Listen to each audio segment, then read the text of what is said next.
Gostaria que você acompanhasse comigo o versículo 28. Então Jesus disse: quando vocês me levantarem, entenderão que eu sou o Filho do Homem. Não faço coisa alguma por minha própria conta. Digo apenas o que o meu Pai me ensinou. E aquele que me enviou está comigo. Ele não me abandonou, pois sempre faço o que lhe agrada. Muitos que ouviram dizer essas coisas creram nele. Jesus disse aos judeus que creram nele: vocês são verdadeiramente meus discípulos, se permanecerem fiéis aos meus ensinamentos. Então conhecerão a verdade, e a verdade os libertará. Versículo 33, eles dizem: mas somos descendentes de Abraão, disseram eles. Nunca fomos escravos de ninguém. O que quer dizer com vocês serão libertos? Jesus respondeu: eu lhes digo a verdade, todo o que comete pecado é escravo do pecado. E o escravo não é membro permanente da família, mas o filho faz parte da família para sempre. Portanto, se o filho vos libertar, verdadeiramente sereis. Portanto, se o filho vos libertar, verdadeiramente sereis. Podemos assentar? Eu quero pedir a sua compreensão que nós vamos apagar as luzes da nave da igreja para que você possa se concentrar sem perder a sua atenção, para o texto sagrado. Meus irmãos, nós na caminhada cristã, nós estamos todos juntos nessa caminhada, estamos caminhando para o céu. Todo aquele que entrega a vida para Jesus está caminhando a cada dia mais para chegar diante de Deus. Nós somos viajantes, todos nós somos viajantes. É verdade que alguns estão mais à frente, outros estão começando a caminhada. Mas uma coisa é verdadeira, irmãos, que se nós estivermos perseverantes em servir ao Senhor, todos nós chegaremos ao céu de luz. Na semana passada nós iniciamos esse estudo dos 7 pecados capitais e nós estudamos o primeiro pecado, que foi o pecado do orgulho. É interessante que esse estudo já começou no 3º século, pelo teólogo e monge Evagrio do Ponto, e ele escreveu uma lista com 8 crimes, paixões humanas. Mas depois o Papa Gregório e depois Tomás de Aquino refizeram e reduziram para 7 itens. Mas foi em 1589 que Peter Binsfield comparou cada pecado capital com um demônio, uma entidade que era adorada naquela época. Ele fez essa comparação e ele entendeu que o pecado de orgulho é manifestado pelo próprio Lúcifer. É ele que se manifesta na pessoa para operar nela esse pecado. E hoje nós vamos tratar do segundo pecado, que é o pecado chamado de inveja. Também é caracterizado, vinculado a um culto, a um demônio chamado Leviatã. A mitologia dizia que o Leviatã era um monstro que vivia no profundo dos oceanos.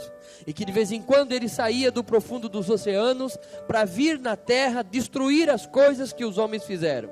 Para destruir os feitos dos homens, para acabar com todas as coisas. É por isso que a inveja está vinculada a esse demônio, a essa entidade. Irmãos, eu gostaria que você acompanhasse comigo e percebesse que o pecado da inveja é um pecado tão terrível que ele levou o homem a cometer o primeiro homicídio. O primeiro homicídio do planeta Terra na história da humanidade, ele foi cometido por um homem movido pela inveja. Só para você ter uma ideia, a inveja não nasce de um sentimento natural. Naturalmente nós não temos essa necessidade. Não é como a ira, por exemplo, que é o próprio nervo que a gente não controla e acaba deixando. Mas a inveja não tem, nós não nascemos com esse problema da inveja. A inveja não é compartilhada com nenhum outro animal. Você pode ver que no reino animal, os animais vão lá, se alimentam, e depois eles não estão se importando se o animal do lado está comendo um elefante, ele não está nem aí. Uma vez que ele está saciado, ele não está preocupado com os outros. Mas isto é algo cultural, que nós aprendemos desde pequeno, e que vai se desenvolvendo, e através desse sentimento terrível de inveja, o demônio começa a se manifestar na nossa vida e prejudicar a vida dos outros. Os animais vivem felizes, uma vez que eles têm as suas necessidades atendidas, porém um homem pode ter tudo o que quer, pode ter o melhor carro, pode ter uma boa casa, pode ter uma família maravilhosa, pode ter tudo o que sempre sonhou, mas muitas vezes, movido pelo sentimento de inveja, se ele ver que alguém tem algo que ele não tem, ele passa a não ter mais alegria pelo que tem, e começa a sofrer por aquilo que ele não tem. A inveja é um sentimento de tristeza, de revolta, de frustração, não por não ter algo, mas por não ter aquilo que o outro tem, por saber que o outro tem alguma coisa. A inveja é um pecado antigo.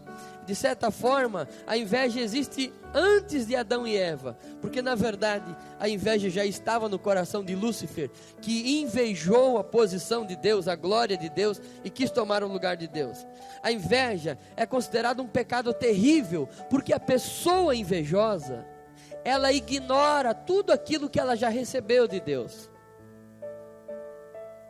e passa a desejar aquilo que o outro tem.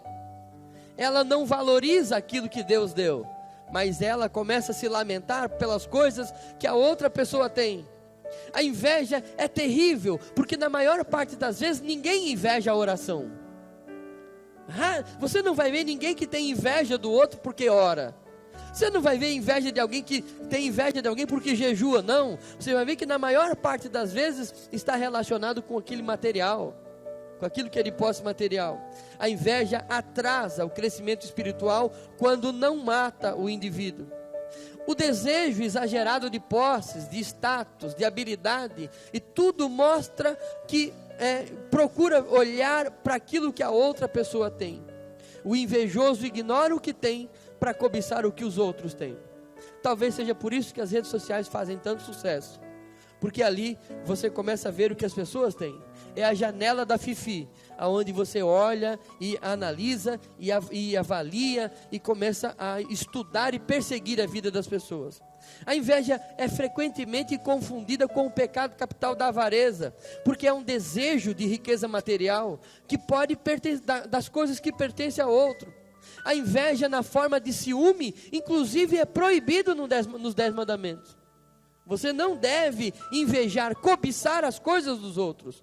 Do latim, esta palavra quer dizer olhar para as coisas com malícia. É aquela pessoa que olha para o que o outro tem e diz para ele: eu sempre quis ter uma casa assim. É aquela que olha para o carro que o outro diz: eu sempre quis ter um carro assim. É aquela que olha para o casamento, para o namoro da outra e diz: eu sempre quis ter um namorado assim. A inveja é terrível. Irmãos, a gente precisa lembrar que o primeiro homicídio foi cometido por um invejoso. E é interessante, irmãos, que não era um ímpio, um incrédulo. Não. O primeiro homicídio não aconteceu numa balada, numa festa pagã. O primeiro homicídio foi relacionado, ele se deu início dentro de um culto. Se fosse hoje, seria numa igreja. É interessante que quando Abel e Caim estavam oferecendo sacrifícios ao Senhor, o Caim, movido com seu coração, foi cheio de inveja, se irou pela inveja que estava no coração, porque viu que Deus recebeu o sacrifício do irmão e não recebeu o seu próprio sacrifício. Que interessante isto, que dentro da própria religião, não era gente afastada de Deus, não era num lugar de pecado, não, era no próprio culto. Foi ali no culto que o diabo encheu o coração de Caim, e ele depois veio a matar o seu irmão. Irmão, a inveja é tão terrível, que os líderes religiosos, que eram grandes teólogos da época, homens que foram cheios de sabedoria, que deveriam orientar o povo a reconhecer o Messias, mas movido pela inveja, eles tramaram a morte de Jesus. Deveriam ter usado a sua sabedoria para pregoar o Messias, mas por causa da inveja, eles usaram o entendimento, a inteligência que tinham para tramar a morte do próprio Cristo. Foi por inveja que os irmãos de José o venderam como escravo. E depois receberam a justa retribuição de Deus, porque Deus os fez humilhar e tiveram que se prostrar diante de José. A inveja é tão terrível, irmãos, que nos dias de Paulo, muitos pregadores se levantaram e saíram pelo mundo pregando o evangelho, não por amor às almas, não por serviço a Deus, mas porque estavam com inveja da influência de que Paulo tinha naqueles dias. Você já pensou abandonar a casa, a família e tudo, e sair pelo mundo a pregar o evangelho e não ser por amor genuíno de Jesus, ser por inveja de Paulo? Foi por inveja, irmãos, que Datã, Coré e Abirão abriram uma igreja para eles, convenceram muitos membros da igreja de Moisés, debandaram a congregação de Moisés e Arão, e com eles morreram de forma assombrosa, foram tragados vivos pela terra, foram enterrados vivos, não deu tempo de eles nem morrerem antes de serem enterrados, foram enterrados vivos, por inveja. E esse espírito de inveja no coração de Datã, Coré e Abirão continua vivo até hoje. Não são poucas almas perdidas em ministérios criados não a partir de uma direção do Espírito Santo, não por um coração que recebeu um chamado de Deus, uma missão de Deus, mas muitas das vezes a inveja da autoridade, da liderança, é que leva os homens a dividir os ministérios, que leva os homens a criar as suas próprias igrejas, não por amor às almas, mas por inveja. E não são poucos que são tragados vivos, não mais pela terra, mas pelo pecado, pelo diabo, pelos seus demônios. A inveja é terrível. Quando a inveja entra num coração, a pessoa não consegue mais enxergar o que tem, só consegue ver o que não tem. A inveja é terrível, porque você pode ter um celular que atende todas as suas necessidades, mas se você souber que alguém comprou um celular melhor, você já começa a desprezar o que você tem, e aí se enfia em dívidas que você não pode fazer, para poder ter exatamente o que a pessoa tem. O tempo passou, irmãos, mas até hoje esse espírito maligno chamado Leviatã continua vivo, destruindo famílias, desgraçando vidas, matando pessoas. Quantas famílias estão desviadas por causa da inveja no coração, ou do marido ou da mulher? A mulher invejava as louças que a outra tinha, os móveis da casa do vizinho, invejava o marido, invejava o carro da outra casa, e por causa disso trabalhou de forma intensa, se afastando da fé, se afastando da igreja, se afastando de Deus, por causa da inveja, e hoje estão desviados, estão longe da presença do Senhor. Eu, com tristeza, tenho que dizer que quantos obreiros hoje são diáconos, presbíteros, evangelistas e até pastores, mas não porque foram chamados por Deus, não porque foram vocacionados, preparados pelo Espírito Santo, não porque Deus moveu sobre a sua vida a unção, a graça, o ministério, a vocação, e a igreja reconheceu, não, mas estão assim porque lutaram, tramaram, foram movidos por um sentimento de inveja, usurparam o título que nunca lhes pertenceu. Quantos pastores que não servem para ser presbítero, que não servem muito menos para ser, não servem nem para ser diáconos, mas que estão nesta posição, que usurparam esse título por inveja de outro que foi na frente do seu ministério.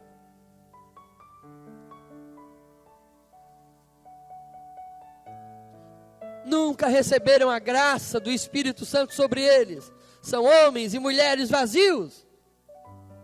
São homens vazios de Deus, cujo título não corrobora com aquilo que ele é, porque o título que ele tem, ele usurpou. Não foi o Espírito Santo que lhe deu. A Bíblia diz que Deus dá obreiros para a igreja, mas tem obreiros que eles se fizeram obreiros.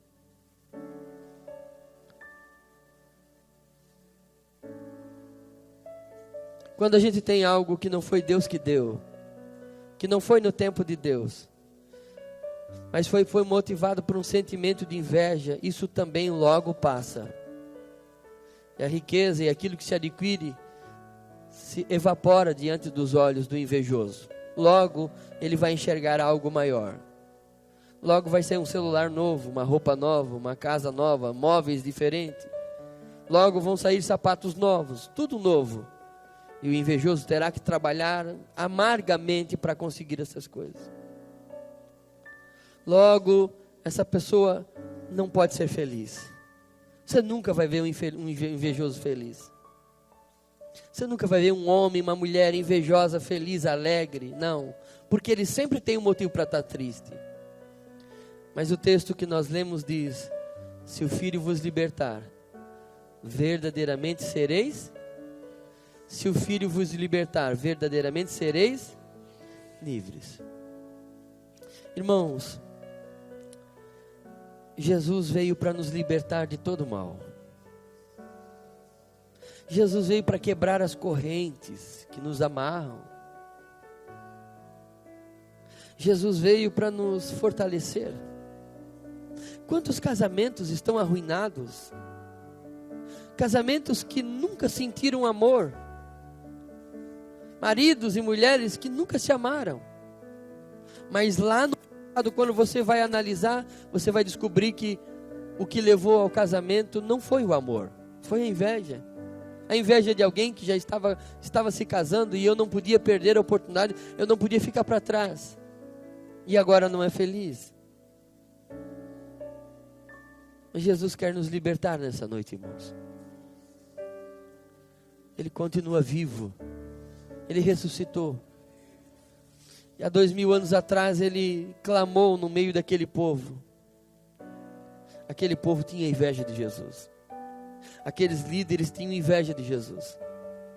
Aqueles líderes queriam o poder que Jesus tinha. Aqueles líderes queriam a autoridade que Jesus tinha. Aqueles líderes queriam a graça que Jesus tinha. Aqueles líderes queriam a moral que Jesus tinha. Aqueles líderes queriam a popularidade que Jesus tinha. Mas eles tentaram tomar isto de uma outra forma, dizendo: já que eu não posso ter, então eu vou matar quem tem. Não precisava ser assim. Eles podiam se render aos pés de Jesus, e Jesus teria dado a eles autoridade também. Jesus falou que nós faríamos as coisas, aqueles que creem nele fariam as coisas que ele fez e ainda fariam maiores. Então você não precisa ter inveja, você só precisa confiar em Deus. E o sentimento contrário à inveja é um sentimento operado no coração do cristão, daquele que foi liberto por Cristo, que é uma alegria pela felicidade dos outros. Quando Jesus nos libertar totalmente da inveja, irmão, você vai começar a se alegrar com aqueles que se alegram.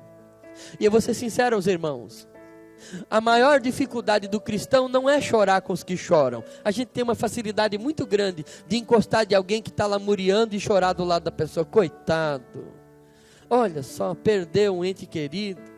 Meu, coitado, olha como está sofrendo. A gente tem uma facilidade muito grande. Daí a gente vai embora dizendo: ainda bem que não sou eu. A maior dificuldade não é chorar com os que choram, irmão. A maior dificuldade do homem é se alegrar com os que se alegram. Maior dificuldade nossa não é chorar com quem perdeu algo, é se alegrar com quem ganhou algo. Esta é a maior dificuldade. Mas o Espírito de Deus está aqui, e Jesus quer nos libertar, para que nós começamos a olhar para as conquistas dos nossos irmãos e nos alegrar com eles. A pessoa liberta da inveja é uma pessoa muito feliz. É uma pessoa bem-aventurada. Sabe por quê, Anderson? Porque pode ser que ela não comprou um carro novo esse ano. E talvez ela nem nunca vai comprar um carro zero. Mas cada vez que alguém compra um carro zero, é como se ela tivesse comprado. A alegria dela é igual. Ela se alegra, ela exulta, ela dá glória a Deus. Então você vai falar com uma pessoa liberta da inveja, e você vai ver que essa pessoa é uma pessoa resolvida, pessoa feliz. Talvez ela nunca tenha uma casa própria, mas você não vai ver ela triste. Sabe por quê? Porque ela está sempre se alegrando com aquele que comprou a casa própria. Mas eu quero dizer que quando você se alegra com as conquistas dos outros, quando você é sincero em se alegrar com as vitórias dos outros, dos seus irmãos, dos seus companheiros, há um Deus sobre todas as coisas. Há um Deus, dono do ouro e da prata, que enxerga a sua humildade, a sua sinceridade, a sua pureza, que enxerga a sua modéstia, a sua simplicidade diante dele e dos homens, e percebe que o seu coração está limpo desse demônio terrível, liberto desse demônio. E esse Deus, Ele mesmo abre as portas para te abençoar. Se o Filho vos libertar, verdadeiramente sereis. Se o Filho vos libertar, verdadeiramente sereis. Hoje é o dia, irmão. Se você está cansado de viver uma vida triste, e tem dia que você diz, eu não sei nem porque eu estou triste. Muitas das vezes é porque esse espírito está atormentando a sua vida e você não consegue se alegrar com o que tem. Irmãos, um segundo pode parecer pouco tempo, mas para quem tem o último dia de vida, é muito tempo. Talvez o dia de hoje para você pareceu ser insignificante, mas para quem está no estado terminal do câncer, passar um dia com a família nos dias dos pais, pode ser uma alegria maravilhosa, inexplicável. Talvez o dia de hoje, esse domingo para você, tenha sido um dia apático. Você acordou pela manhã, tomou seu café, depois você almoçou com a família, e talvez você não viu nada de alegria nisso. E você ficou pensando, deveria acontecer algo, sei lá, algo magnífico, mas aconteceu algo magnífico. Você acordou. E o melhor, você acordou e acordou dentro de uma casa, então Deus tem uma casa para você. Você acordou e pôde levantar da cama, então Deus tem uma casa e Deus te deu 2 pernas e elas funcionam perfeitamente. E você acordou e você se levantou em pé nos seus pés, não foi carregado por ninguém. Você se levantou e você foi para uma mesa, então quer dizer que tem mesa na sua casa. E quando você chegou lá, você colocou o café sobre a mesa, o pão, não importa se tinha do melhor ou tinha o mais simples, mas tinha pão para você comer. Então quer dizer que você não faz parte dos bilhões, dos milhares de pessoas nesse planeta melhores do que eu e que você que não tem o que comer. Você tinha um café para tomar, mas não é só isso. Você tinha café para tomar, mas você tinha uma família para se assentar à mesa com você. Existem centenas de milhares de pessoas que não têm isso.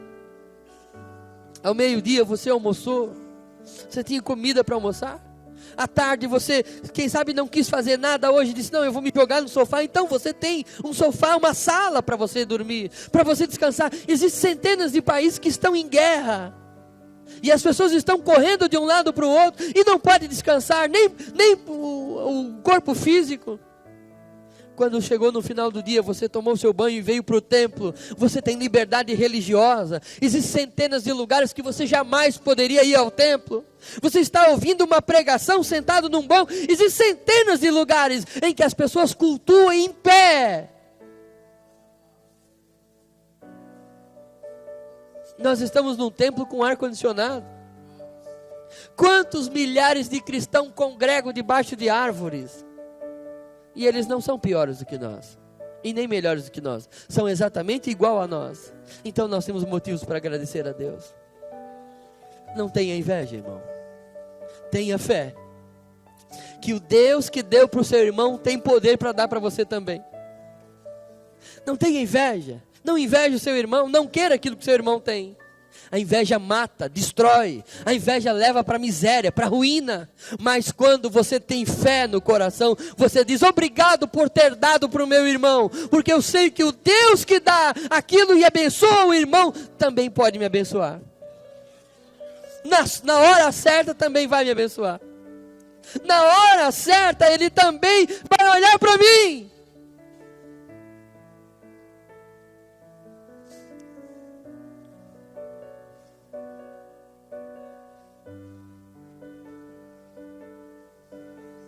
A Bíblia é clara em nos dizer, não tenha invejas.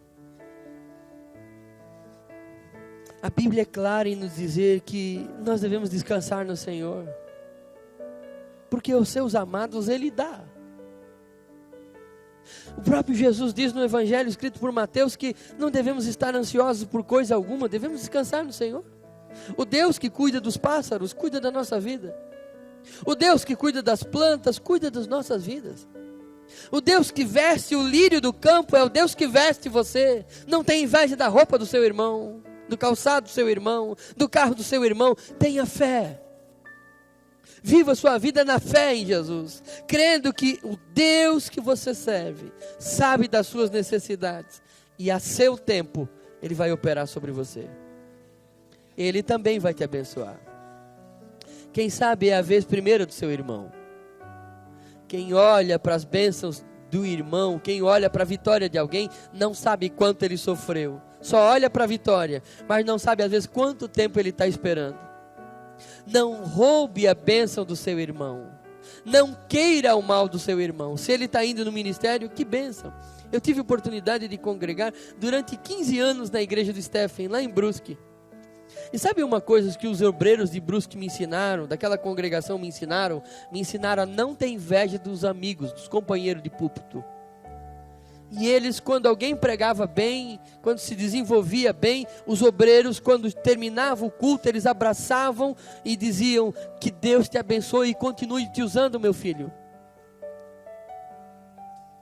E daquela congregação saíram muitos obreiros, e eu estou aqui hoje. Eu já fui em outros lugares que não saía nenhum obreiro dali, não se aprovava. Por quê? Porque havia um espírito de inveja, de ciúme em outros obreiros. Quando um pregava, o outro queria pregar melhor ou desfazer a pregação daquele irmão. Deus não é glorificado no meio da inveja. E nesta noite eu estou aqui como um profeta de Deus através da palavra para erradicar esse mal do nosso meio. Para eliminar esse mal do nosso meio, para acabar com esse mal do nosso meio, através da palavra, e dizer para você: não tenha inveja, tenha fé. Não tenha inveja, se alegre com as conquistas do seu irmão. Não queira desconstruir o que Deus deu para o seu irmão, queira louvar e bendizer ao Senhor, e Deus também vai te abençoar. O Deus que nós servimos não tem só um carro, Ele tem todos os carros do mundo. Então não se preocupe, se Ele deu para o seu amigo, Ele pode dar para você também. O Deus que nós servimos, Ele não tem só uma casa, todas as casas do mundo é dele. Então se Ele quer, Ele pode dar uma casa para você também. O Deus que nós servimos não tem só um dom, Ele tem todos os dons. Então se Ele quiser, Ele pode dar o dom para você também. É Ele que faz o trigo, é Ele que faz a lã. Então se Ele quer, Ele pode fazer. Ele é dono do ouro e da prata. Os bancos do mundo são dele, e Ele dá a quem Ele quer. Ele tem dons e talentos para darem aos seus filhos. Não tenha inveja, tenha fé. Fique de pé. Vamos orar.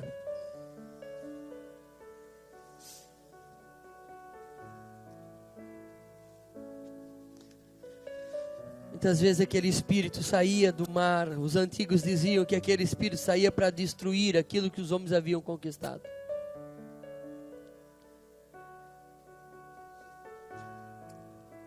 E às vezes ele está no meio da igreja, operando no coração dos irmãos. A inveja faz com que cada irmão use a sua capacidade para destruir o outro. A inveja é um espírito que entra no meio da igreja para que o diabo não precise matar ninguém, mas cada irmão use a espada para matar o outro. Uma igreja que o espírito da inveja toma conta, ela não cresce, ela não permanece. Quando há inveja, as pessoas não conseguem alcançar o patamar do outro, então elas trabalham para derrubar o outro. E a ideologia da inveja é: já que eu não consegui, então você também não vai conseguir. Já que eu não posso, você também não vai poder. Mas em nome de Jesus, nesta noite, Jesus clama no meio da sua igreja dizendo: se o Filho vos libertar, verdadeiramente sereis livres. Você está cansado de chorar, de sofrer. Você vem carregando esse mal sobre a sua alma, ferindo a sua alma. Mas hoje Deus quer te libertar. Deus quer te libertar para você ser feliz com o que você tem. Para você ser feliz com a casa que você tem. Para você ser realizado com o marido, com a esposa que você tem. Para você ser realizado com os filhos que você tem. Para você ser realizado com a posição que você tem. Com a função que você tem, com o cargo que você tem. É isso que Deus quer para nós nessa noite. Vamos louvar ao Senhor enquanto você fala com Deus. Enquanto você clama ao Senhor.